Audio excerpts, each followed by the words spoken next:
अस्सलाम वालेकुम। SM news के साथ मैं हूं इश्तियाक अली। खबरों का सिलसिला बढ़ाते हुए खबर शामिल करते हैं चिश्तिया से। महकमा एंटी करप्शन ने नायब कासद मोहम्मद रमजान को रिश्वत लेते हुए रंगे हाथों गिरफ्तार कर लिया।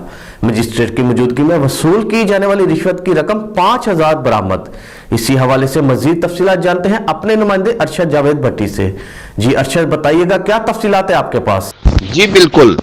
चिश्तिया महकमा एंटी करप्शन के असिस्टेंट डायरेक्टर अदनान आसफ भुट्टा ने रिश्वत वसूल करने वाले ड्रग इंस्पेक्टर के नायब कासद मोहम्मद रमजान को मजिस्ट्रेट की मौजूदगी में रंगे हाथों गिरफ्तार कर लिया। मोहम्मद रमजान ने मेडिकल स्टोर के मालिक अब्दुल रज़ाक से स्टोर को डीसेल करने के एवज में रिश्वत 5000 रुपए वसूल की थी, जो कि 2 दिन कबल ड्रग इंस्पेक्टर ने मेडिकल स्टोर को सील किया था। मुलजिम रमजान को गिरफ्तार करके मुकदमा दर्ज कर लिया गया। जी मोहम्मद अरशद जावेद भट्टी, SM न्यूज़ चिश्तिया।